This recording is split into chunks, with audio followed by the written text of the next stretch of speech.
우리에게 은혜 허락하시는 주님께 우리 박수로 찬양하며 올려드리겠습니다.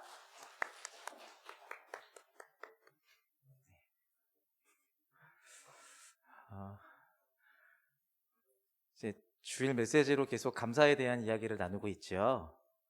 네, 불과 2주 전에 감사하는 표현이 중요하다라고 함께 나누었는데, 네, 박수를 치는 시간이 1.5초 정도 되는 것 같아요. 우리 다시 한번 우리 찬양을 기뻐 받으신 하나님께 기쁨과 감사의 박수를 드리겠습니다. 아멘.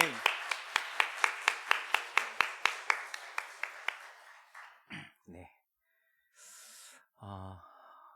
우리에게 간절히 필요하고 원해서 매달려서 겨우 주시는 은혜가 아니라 우리의 필요를 먼저 아시고 우리에게 풍족히 부으시는 그 은혜의 하나님인 줄 믿습니다. 아멘. 함께 나눌 오늘 설교 메시지의 제목은 약점 많은 자에게 임하는 능력이라는 제목입니다. 여러분들의 약점은 무엇입니까? 너무 공격적인 질문이죠? 반대로 해볼까요? 저의 약점은 뭘 것 같으세요?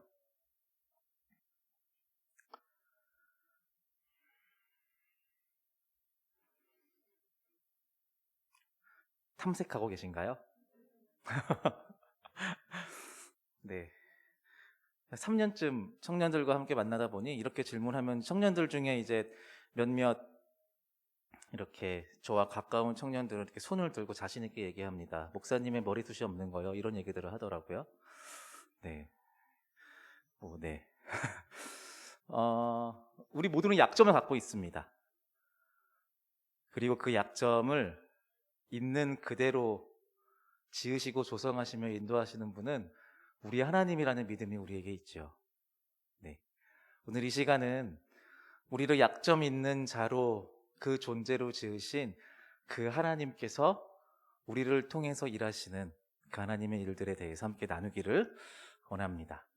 오늘 본문의 이야기는 예수님께서 고향으로 내려가 하나님의 복음을 전하는 그 상황에서 발생한 에피소드입니다.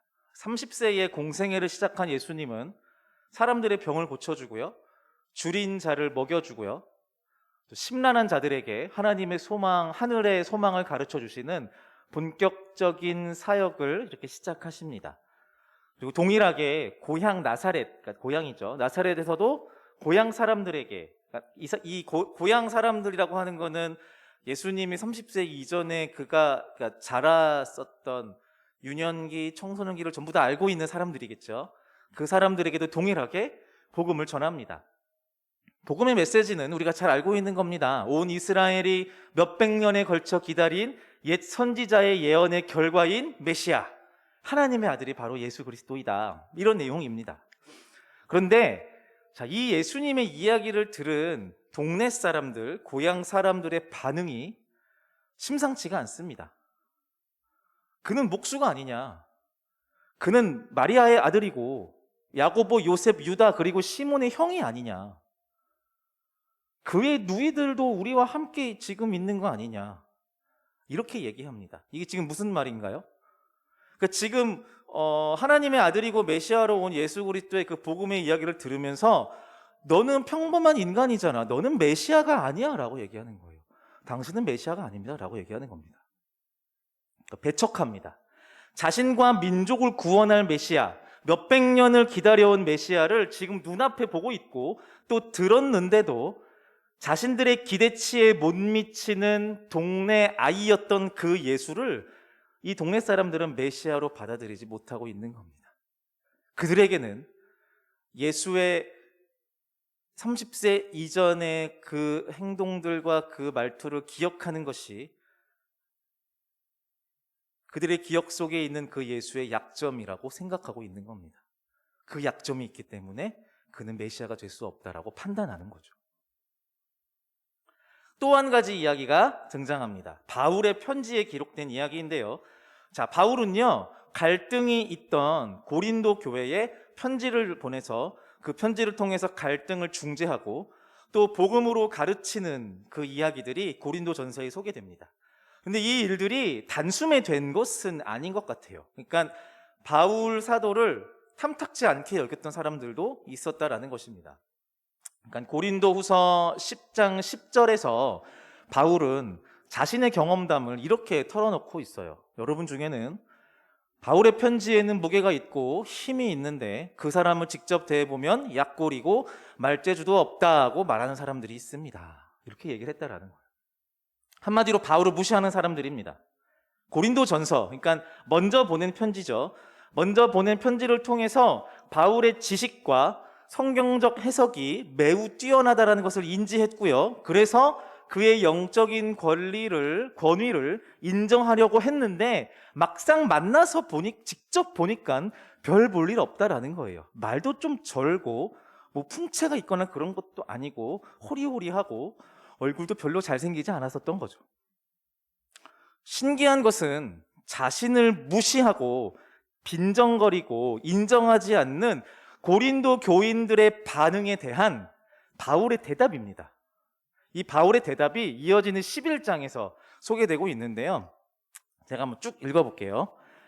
많은 사람들이 세상의 기준에 비추어 자랑하니 나도 자랑해 보겠습니다. 나는 수고를 넘치도록 하였고 감옥에도 더 많이 갇혔으며 셀 수 없을 정도로 매를 많이 맞았고 죽을 고비도 여러 번 넘겼습니다. 또 유대인에게 39대 맞는 태형을 5번이나 당하였습니다. 몽둥이로 3차례 맞고 돌에 맞은 적도 한 번 있었습니다. 배가 난파된 적도 3번 있었고 밤낮을 망망대해에서 표류한 적도 있었습니다. 자주 여행을 하는 동안 강물의 위험과 강도들로부터 오는 위험, 내 동족들에게서 받는 위험, 이방인들에게서 받는 위험, 도시에서 당하는 위험, 황량한 광야에서 당하는 위험, 바다의 위험, 또한 거짓 신자들로부터 오는 위험을 겪었습니다. 이렇게 고백을 해요. 이걸 보면 우와, 바울 진짜 고생 많이 했구나 라는 생각을 하면서 넘어갈 수 있는데요. 우리가 지금 함께 읽었던 이 구절, 바울이 자신의 고생남을 막 얘기하면서 얘기하는 그 구절의 시작이 어떻게 됐었는지 혹시 기억나시나요? 저렇게 돼 있습니다. 나도 자랑해 보겠습니다 라고요. 상황이 어떤 상황이에요? 고린도 교회 사람들이 직접 대한 바울로 인해 그는 권위가 없다, 그는 별로이다, 그는 하나님의 복음을 전할 만한 사도로서 부름받을 만한 자격이 없는 사람이다라고 평가절하하고 있는 상황이란 말이에요. 그리고 일반적으로 그러한 오해를 받고 있다면 여러분들은 어떻게 변명하시겠어요? 아니야, 사실은 나 예수님 환상 중에 만났어, 나는 권위가 있는 사도야 라는 것들을 증거하겠죠. 근데 바울은 그 상황에서 오케이, 나도 그럼 자랑해볼게 라고 하면서 뭘 자랑하고 있나요? 내가 이렇게 고난당했어 라고 말하는 거를 자랑하고 있는 겁니다. 자신의 고난의 이력을 자랑하고 있습니다. 아프고 모함당하고 배신당하고 여기저기 쑤심받아 생긴 그 상처들, 어쩌면 남들에게 숨기고 싶고 부끄러울 수 있는 경험들이 지금 고린도 교인들에게 얘기하면서 바울에게는 자랑스러운 경험인 것입니다. 사람들 중에 바울을 향하여 야, 너는 영적인 경험이 좀 부족한 것 같아 라고 공격하는 사람도 있었다고 합니다. 영적인 경험. 그래서 바울이 또 다른 이야기로 변명합니다. 이렇게 얘기해요. 환상 중에 예수님을 만나고 또 환상 중에 천국 낙원을 직접 보고 왔다라고 말합니다. 아, 이제서야 바울이 자기 자랑을 하고 있구나, 자기의 어떤 영적인 권위를 드러낼 수 있을 만한 이야기를 하고 있구나라고 생각할 수 있을 것 같은데요. 놀라운 것은 바울이 이 이야기를 하고 즉시 이렇게 얘기합니다. 이것은 내가 아는 사람 얘기입니다. 내가 자랑할 이야기는 약하고 고난받는 이야기밖에 없습니다 라고 이야기합니다. 바울은 단 한순간도 자신의 영적인 이력과 영적인 경험, 또 여러 사람들에게 존경받고 인정받아 세워진 그 권위를 자랑하려고 하지 않았습니다. 그럴 만한 자격이 충분히 있었는데도 그는 마치 억지로 그러하듯 자기의 영적인 권위를 드러내려 하지 않았습니다. 대단해 보이죠? 바울은 처음부터 이렇게 대단한 사람이었을까요? 그는 태생이 완벽하게 겸손한 사람이었을까요? 고통을 즐기고 고난이 마냥 유익하다고 처음부터 노래하고 다닌 사람이었을까요? 나는 이것을 제거해달라고 주님께 3번이나 간청하였습니다. 그러나 주님은 나에게 내 은혜가 내게 족하다, 내 능력이 약한 데서 온전해진다고 말씀하셨습니다. 바울의 고백입니다. 이것은. 그는 자기에 있는 고난이 너무 힘들어서 하나님께 간청합니다. 나 너무 힘들어요. 이것 좀 빼주세요. 이 가시 좀 빼주세요. 라고요. 네, 바울은 처음부터 고난을 즐거워한 사람일 리 없습니다. 처음부터 자기에게 있는 그 가시를 사람들에게 자랑하는 사람이 아니었습니다. 다만 그것으로 하나님께 매달리며 하나님의 은혜를 경험하고 자기만의 영적인 해석을 소유한 사람이 된 것이죠. 분명 이 시대의 크리스찬인 저와 여러분들이 볼 때 바울은 위대한 선교사이고 또 예수 그리스도의 제자입니다. 그러나 바울의 생애 동안에 자기 자신은 한 번도 자신을 위대한 자로 또 권위 있는 자로 여기지 않았고요. 또 복음을 전파한다는 명목으로 자기 자신을 드러내고 높이려 하지 않았습니다. 자기의 영적인 권위를 드러낼 수 있는, 자기의 강함을 드러낼 수 있는 그 모든 상황 속에서 바울은 오히려 자기의 약함을 자랑했습니다. 고지론에 대한, 혹시 이런 표현 들어보신 적 있나요? 고지론. 네, 들어보셨군요. 네, 고지론. 이 표현은요, 사실 교회 안에서 처음 시작된 용어인 것 같습니다. 그러니까 이런 거예요. 고지. 높은 곳에 오르거나 권위 있는 자리에 앉아서 영향력을 끼칠 수 있는 권한이 생겼을 때 내가 믿고 있는 예수 그리스도의 그 복음의 가치를 따라 더 큰 영향력을 발휘하겠다. 이러한 의미가 담겨있는 용어입니다. 근데 이게 조금 애매한 게요, 그렇게 하는 것이 우리의 목표이다라고 말하는 사람과 그것이 아무 의미 없는 허무맹랑한 이야기다라고 말하는 사람 둘 다 이 고지론을 표현합니다. 그러니까 긍정적인 표현, 부정적인 표현이 함께 섞여 있는 말이죠. 여기 함께 예배하시는 분들 중에 군대를 다녀오신 분들도 계시고요. 군대를 보낸 아들을 두신 분들도 계시고요. 조금은 공감이 될 것 같아서 군대에 대한 이야기를 조금만 해보겠습니다. 처음 이등병으로 부대를 가면 온갖 부조리들을 다 겪습니다. 누워서 잘 때는 옆으로 누워서 자면 안 됩니다. 실제로 그랬었어요. 옆으로 누워서 자면 혼났습니다. 똑바로 누워서 자세요. 이등병 때는. 또 상병이 될 때까지는 오로지 비누만 사용했어야 됐습니다. 세안제 큰일 납니다. 지금은 어떨지 모르겠지만 저 때는 이런 것들이 있었어요. 어쨌든 이런 이등병 시절, 그러니까 온갖 부조리를 다 겪었던 이등병 시절을 꾸역꾸역 보내는 사람들은 대개 두 가지로 나뉘게 됩니다. 한쪽은 내가 병장만 돼봐라, 배로 갚아주리라, 복수심에 불타는 사람이죠. 또 한 부류는 어떤 걸까요? 내가 병장만 돼봐라, 이 부조리 다 바꿔버릴 거야, 다 없애버릴 거야, 이런 사람들이 생겨납니다. 보통은 후자로 생각하는 사람들이 많이 있습니다. 그런데 대개는 다시 전자로 회귀되거나 아니면 그냥 군대 문화에 적응해서 지내는 것이 보통입니다. 왜 그럴까요? 간단합니다. 자신이 당한 고난과 고생을 보상받고 싶어서입니다. 그래서 군대 문화는 내부적으로 바뀌는 것이 불가능합니다. 단 한 번도 내부적으로 그 부조리가 사라졌다라는 이야기가 군대에서는 들리지 않습니다. 고지론의 허점입니다. 자, 신앙적 고지론은 어쩌면 우리에게 좀 아주 익숙한 이야기인 것 같습니다. 복음을 전파하기에는 뭔가 더 높은 자리, 또 목소리에 힘이 생길 수 있는 포지션이 더 어울릴만 하기 때문이죠. 그러려면 작은 교회에서 몇십 년 사역하는 목회자보다 이왕이면 이름만 들어도 알만한 큰 교회의 목사나 장로가 되어서 한마디 한마디를 하는 것이 더 큰 영향력을 발휘하는 것처럼 보이기도 합니다. 근데 여러분, 이 고지론에는 두 가지 함정이 있습니다. 첫 번째는 하나님의 능력의 범위를 제한한다라는 것입니다. 실력이 있고 그래서 높은 자리에 앉은 사람의 목소리와 영향력은 분명히 크고 지대할 것입니다. 그래서 그 사람을 통해서 하나님이 분명히 일하실 수 있습니다. 그런데 그렇지 않은 훨씬 더 많은 평범하고 낮은 곳에 위치한 사람들을 통해 일하시는 하나님의 능력을 배제하는 오류에 빠진다는 것입니다. 하나님은 그 사람들과도 분명히 일하십니다. 그 사람들을 통해서, 그 한 사람 한 사람을 통해서 고지의 점령에 있는 그 사람뿐만이 아니라 고지와 전혀 상관이 없는 그냥 평평한 평야에 있는 그 수많은 사람들과도 하나님은 일하신다라는 것입니다. 주인공이 아니어도 괜찮다라는 이야기를 함께 나누었었는데요. 고지로는 평생 조연으로 살았던 하나님의 사람들의 이야기를 전면으로 부정하는 이론이 되게 됩니다. 만민이 왕 같은 제사장이라는 고백 위에 세워진 교회가 오로지 높은 자리, 높은 위치에 서 있는 사람을 목표로 하는 것은 복음의 기초를 완전히 흔드는 것이다라고 볼 수 있습니다. 고지론의 또 한 가지 함정은요, 바로 예수 그리스도입니다. 자, 신앙인들이 높은 자리에 올라가서 전파하고자 하는 이야기가 결국은 예수 그리스도의 복음이잖아요. 내가 저 자리에만 서면, 내가 좀 더 영향력이 있는 자리에 서게 되면 내가 이 믿는 예수님의 이야기를 전파할 수 있는데 라는 생각을 할 수 있는 거죠.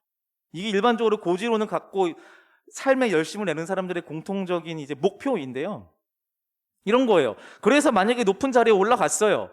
사람들에게 영향력을 전파할 수 있는 자리에 올라갔어요. 그래서 그 자리에서 예수님의 이야기를 한다라고 생각해 보세요. 그 사람의 입에서 나오는 예수님의 이야기는, 그 예수님에 관련된 이야기는 어떤 이야기일까요? 하나님의 아들이신 예수님이 이 땅 가운데 가장 낮은 곳으로 오셔서 가장 낮은 자들과 함께 살아갔다는 이야기입니다. 맞지 않습니다. 높은 자리에 서서 말하는 예수 그리스도의 이야기가 가장 낮은 곳에서 일하시는 하나님에 대한 이야기이기 때문에 어울리지 않는다라는 것입니다. 높은 곳과 전혀 상관이 없는 삶을 사신 분이 바로 예수 그리스도인데, 높은 자리에 서 있는 자가 예수님의 이야기를 말하는 것은 어울리지 않는다라는 것입니다. 모순인 거죠. 온갖 고난과 역경을 뚫고 높은 고지에 오른 사람이 전해야 하는 말이 천한 하나님, 낮은 곳에 임한 구세주에 대한 이야기인 것입니다. 그래서 보통 고지로는 패기 좋게 시작했다가 고지에 다다를수록 실패합니다. 아깝거든요. 여기까지 오는데 노력하고 애쓴 수고들을 별 볼 일 없게 여기는 예수님과 관련된 그 가르침과 그 신앙은 처음에 순수했던 신앙의 열심만큼 매력적으로 다가오지 않습니다. 그래서 그 고지론을 포기하거나 아니면 그들이 알고 있는 복음을 왜곡하게 되죠. 실은 예수가 높은 자리에 앉은 자들의 편이다라고. 그것은 복음을 오해하는 것입니다. 돌아오겠습니다. 바울은 회심하기 전에 고지론자였습니다. 혈연을 통해서 정통 유대인으로 양육받았고요. 자신이 공부한 율법을 토대로 교회를 핍박하던 사람입니다. 그리고 이를 통해서 가능하면 조금 더 높은 자리로 오르는 것을 목적 삼은 사람이었습니다. 그렇게 높은 자리에 앉으면 자기가 알고 있는 이 율법에 대한 이야기를 조금 더 강력하게 전파할 수 있을 것이다라는 기대를 갖고 있는 사람이었죠. 그런 바울이 예수님을 만나고 변했습니다. 바울이 만난 예수님은 어떤 분인가요? 별 볼 일 없는 시골 촌구석의 한 집안에서 태어난 목수의 아들이었습니다. 세상의 모든 것보다 높은 하나님의 아들이지만 그의 모습은 사람들에게 자랑할 것 없는 꼬질꼬질한 청년입니다. 바울은 그 예수님을, 진짜 보잘것없는 그 예수님을 만났고 그가 메시아라는 것을 확신하게 됩니다. 이것이 바울의 회심이죠. 바울의 회심은 그의 인생의 방향을 송두리째 바꾸어 놓았습니다. 그의 입에서는 거룩한 기도의 말이 아닌 고난과 죽음, 낮고 천한 사람들의 삶에 대한 이야기로 채워지게 됩니다. 바울은 하나님의 은혜로 많은 능력을 가진 자였으나 한 번도 그 능력을 자랑하지 않았습니다. 그의 자랑은 오직 주와 함께 고난받는 삶 단 하나였습니다. 그 이유는 한 가지입니다. 그의 삶을 바꾼 예수의 삶이 보잘것없는, 자랑할 것 없는 삶이었기 때문입니다. 그의 제자된 바울은 그래서 자신에게 자랑할 것이 없어야 했고 드러낼 모양이 없어야 했습니다. 그가 가진 것이 아무것도 없음을, 보잘것없는 인생이라는 것을 드러내고 자랑하는 것, 이게 바로 바울이 원했던 것이고 동시에 예수 그리스도가 원했던 것이고 예수 그리스도의 삶의 방식이었던 것입니다. 약한 것을 자랑하는 삶, 아무것도 가지지 않은 것을 자랑하는 삶, 무능력을 자랑하는 삶.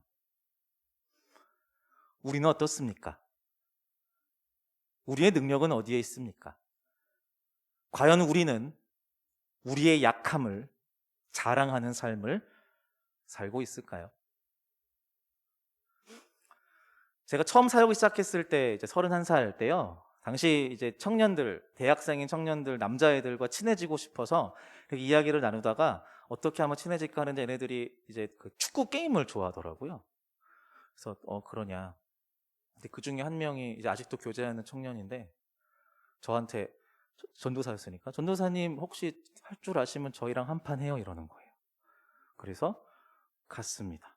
처음으로 게임을 처음 한 건 아니고요. 그 게임을 하게 됐는데요.